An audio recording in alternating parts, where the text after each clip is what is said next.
I just want to go over like an overview of what Mike and I have been dealing with on the personal side. There's no pretty way to say this, you know what I mean? Like, and there's no excuses for it. Like, I'm just gonna lay it how it is. It's ugly. So what's up, guys? Welcome back. This is the Oliver Lash podcast. This podcast is dedicated to beauty professionals, to lash artists, to business owners. At this point, anyone with a heartbeat. This podcast is about strength and grit and grind and overcoming and setbacks and rock bottom and our testimony and comebacks and strength. And I'm so excited and grateful that I'm here. Thank you for everyone for tuning into the first episode. We had so many downloads. I'm so grateful. So thank you. If you haven't yet, follow us on our YouTube channel, which is Oliver Lash LV. Also on Instagram, Oliver Lash and Oliver Lash Salons. And I want to go over like a couple things because after the podcast dropped, I was bombarded with so many questions. And I feel like this episode just kind of needs to go over like what the last, I don't know, over a decade has looked like for us, where we stand right now, what we own, and everyone wants an update on Mike. So I'm here to lay it all out for you, to unpack it. There's too much to unpack, so I'm going to try and do this within, 18 minutes. So we will continue to chat about this, but I feel it's important that you guys hear it from me and just basically get an updated status on our lives and everything we've been going through. So we're just gonna jump into it because I don't have that much time. But so many of you guys are really confused. You think that I am still the owner of our prior company, and I am not part of our prior company, LiveBay. I haven't been in well over almost a year and a half now. I completely stepped back. I have not been a part of literally anything. I physically wasn't there, mentally wasn't there, so not in charge of anything. So I just want to clarify that because there is a lot of confusion. Oliver Lash is our new venture, it's our new company, and we do have a salon in Tivoli Village, Summerlin, Las Vegas, and many more to come. And we also have supplies. So I just want to go over like an overview of what Mike and I have been dealing with on the personal side. Many of you guys have heard about things, may have read things, may have interpreted things a specific way based on what you were told. And at the end of the day, it's our testimony, it's our story. We've been living this for, well over a decade. So it's important that we are talking about it and we're telling our story. So ugly or not, here we go.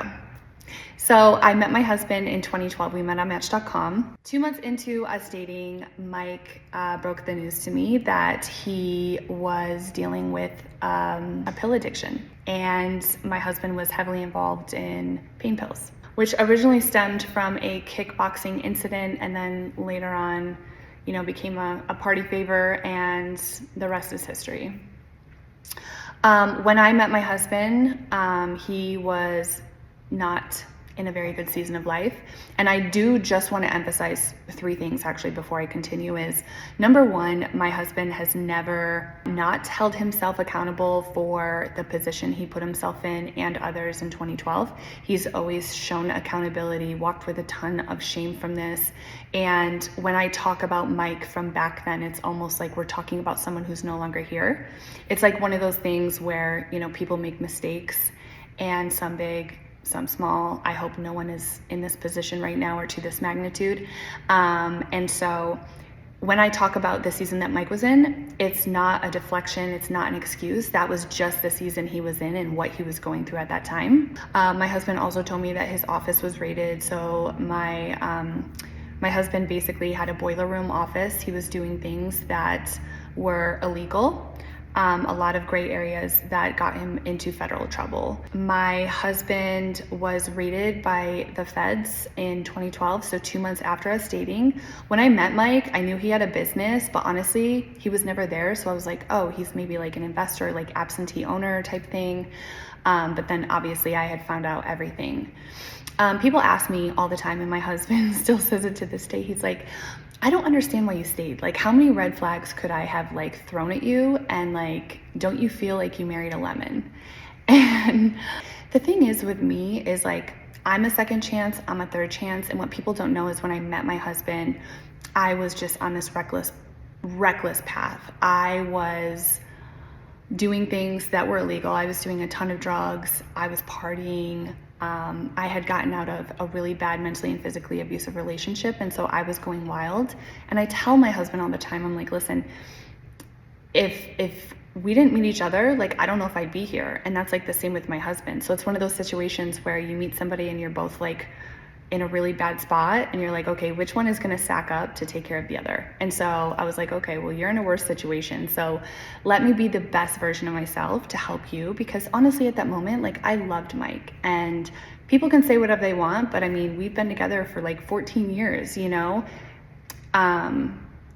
And so it worked, you know, and me sticking by his side was crucial at that moment, especially with the drug use he had. Anyone who has ever dealt with somebody with addiction, you know exactly what I'm talking about. It's a really ugly disease. And what people don't understand is a lot of people have addictions and they don't want to be addicted. So it's almost like a demon, I feel like, you know, dealing with that. My husband almost OD'd one night, and thankfully I was there. And it was just really bad. And so after he told me that, the first thing we did is like, I, of course, was like, okay, like, let's try and do what we can to dig you out of this. And so the first thing we did was we got Mike help. So he had rehab. And so rehab went really well for him. He did have one relapse, but obviously my husband has been clean for well over a decade. And then basically we hired an attorney. The attorney was like, listen, you are probably going to be indicted on mail and wire fraud charges from what you were doing. And we just don't know when and how they're going to do it. And we're like, what do you mean how? And they're like, well, sometimes the feds will call you and just have you like come down to the FBI office. Other times they will, you know, swarm your house with FBI agents and SWAT and tanks, and the news will be there and they'll make a big scene. And we're like, what? So what people don't realize is from 2012 when he was raided, which when he was raided, he obviously, they took everything, all of his assets, of course, and everything. He was being investigated. But from 2012 to 2015, my husband and I actually slept in our clothes, excluding holidays and weekends, because our attorney told us that they usually come really early in the morning, and we didn't want to be dragged out of bed, you know, in our tidy whities or onesies or whatever. So my husband was up every morning at 5 a.m. ready to go in case the feds came. It's wild. People are like, what? Is this real? Yeah. And so, you know, dealing with the unknown, as Mike and I have dealt with for so long, and obviously knowing there's consequences, but we were never prepared and told any different. We expected a totally different turnout, and obviously we knew there's consequences to his actions, but we never ever anticipated my husband to get what he got. And so moving forward, you know, we start the Lash business. Our story is our story. People try and discredit that, and that really irritates me, because we worked so hard. We really did. And we started from nothing, and our story is our story. You know, I think waking up and just having like the weight of the world and not knowing like what your future is going to hold, and, you know, dealing with the federal government is serious. And so to wake up every single day and to have the mindset of like, okay, listen, we're going to try and get out of this. We're going to push forward. We're going to try and get out of, you know, this financial mess. We're going to try and turn our lives around. We're going to do this and do that. I mean, that was such a difficult time, and it continued. So in 2015, my husband got the call that he was indicted on mail and wire fraud charges. When my husband's office was raided, there was like tons of other offices all doing like the same scam. I mean, there's no pretty way to say this, you know what I mean? Like, and there's no excuses for it. Like, I'm just gonna lay it how it is. It's ugly. So there were other offices, you know, doing it. So my husband was indicted on his business, and his business, you know, brought in 3.5 million. And so we got an attorney, and, you know, everything was kind of a waiting game. Sentencing back then was always like pushed out a year. 2016 came, and my husband was indicted on more charges because they put the cases joint and severally. Basically what that means is there's so many other companies doing all the same thing, so it's easier for the government to prosecute one case rather than going down the line of all the other companies that were all doing the same thing. So that 3.5 million turned into 12 million. My husband didn't bring in $12 million. The main guy that kind of started this whole thing ended up fleeing the country, going to Costa Rica, and was never charged, indicted, or anything. So my husband had additional charges, which obviously means you're in a whole other ballgame now.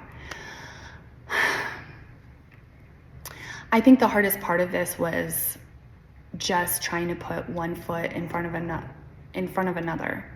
At that time we were trying for kids. If you don't know, we dealt with a ton of infertility, and then just trying to make the decisions for your future, and obviously thinking like, okay, am I going to be a single mom? Like, how do we make these decisions based on the unknown? We don't know when this is going to take place. And so that was just really difficult. Through those years, I watched my husband get clean. I watched him become the best dad, the best possible version of himself. And I'm so proud of who he is today. I love my husband more than I've ever loved him. I believe in second chances. I believe in third chances. I believe that people can literally fumble so hard, but get back up and have the mindset to move forward and make better decisions and change their lives.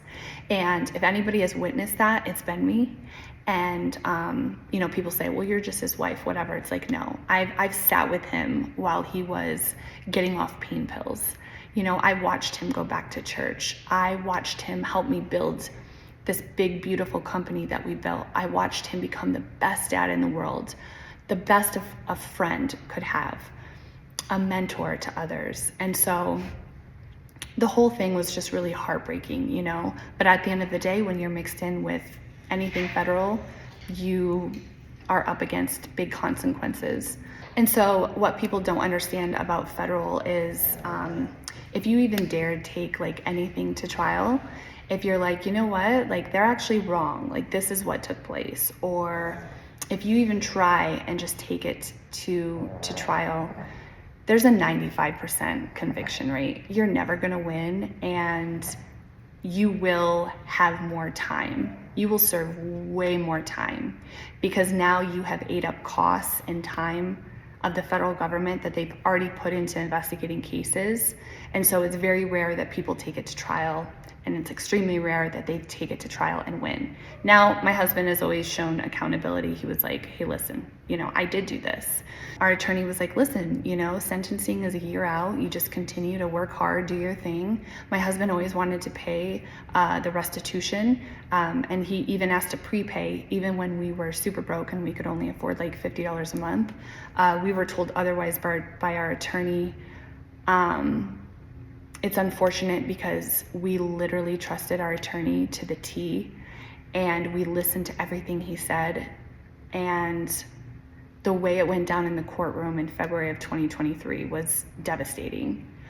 A couple days before my husband's sentencing in February of 2023, he prepaid $3 million in restitution. When he prepaid that was like, hey, I need to get this stain off. I need to make a wrong or right, or at least attempt to, because that's not going to fix the problem. But I think that alone just proves like his characteristic of like, he is really trying, because in reality, there was no like deal in place. Like, hey, if you pay this $3 million, you're not going to have any prison time, or he just did that. There was nothing in place. He did it.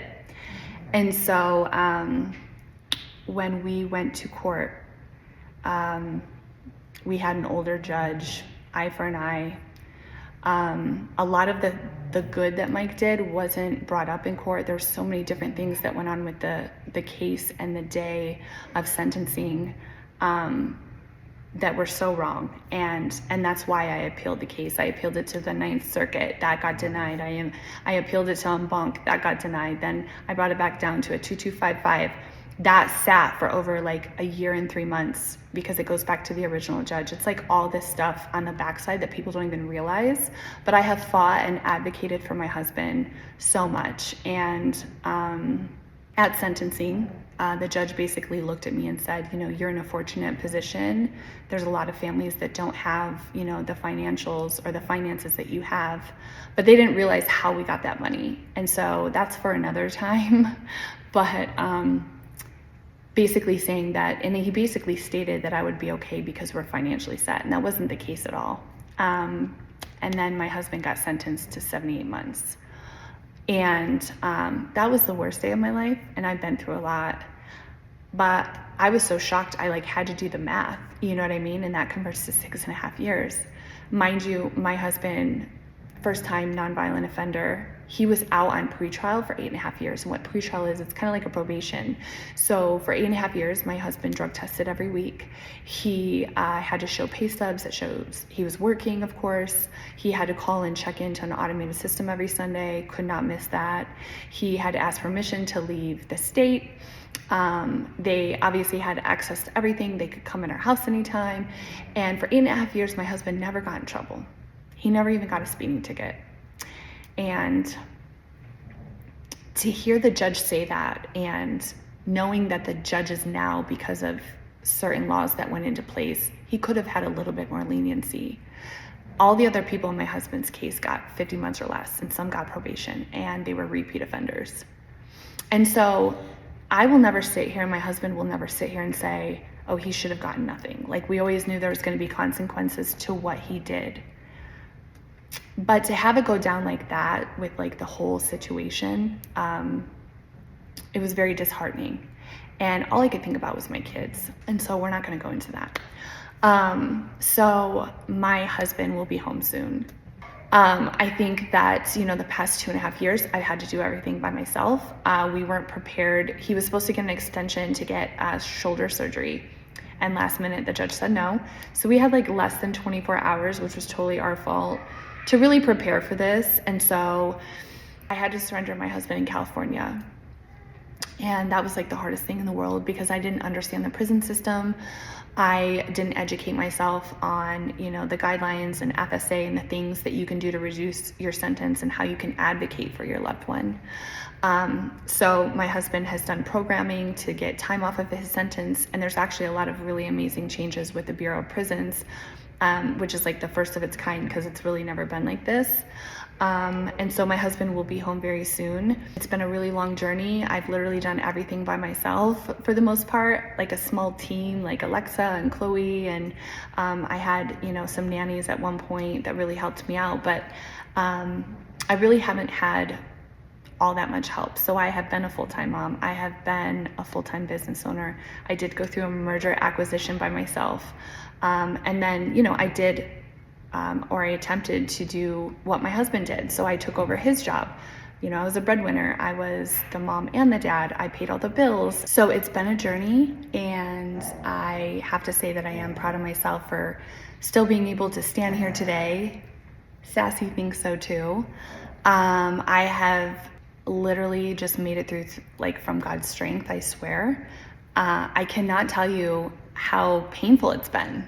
And, I know that it's self-inflicted. My husband, he made this mistake a long time ago.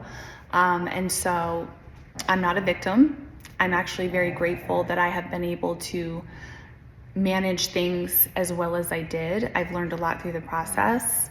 And I'm very grateful that I have been able to support my husband. When my husband was in California, I literally flew every single weekend to go see him. I flew with my kids because it's very important that my kids still maintained that strong relationship with my husband, with Mike. And my husband did get transferred to South Dakota to do a program there to reduce his sentence. And that's a whole other story. But he will be coming home very soon. And for security reasons, I can't really talk about the date, I guess. But you guys will know. So I'm really excited, but that is the gist of it. There's so much more, and I know my husband has so many stories for you guys. I know he wants to address the situation himself, but that's the gist of it. I'm sure there will be way more questions that people have. Be easy on me. This is a lot. It's not a pretty story, but I do feel like it's a beautiful testimony of redemption, of strength, of getting clean, of a strong marriage. I love my husband. I'm so grateful for the foundation we built with our marriage. I miss him. I love him. I know everybody has been so kind with your comments and your messages, and I relay them to him, and oh my gosh, so kind. I'm not even gonna cry. I've definitely become very emotional during this situation. I've learned to make logical decisions, but I've also become like a really soft, sensitive Sally inside. But don't worry, I'm still the hammer too. But anyways, that's the gist of it. This is more of like a personal podcast story. We will be getting into tutorials, which I'm really excited about, especially with the UV glue. I'm gonna be doing some free classes too, which I'm really excited. And I will keep you guys updated on all of that.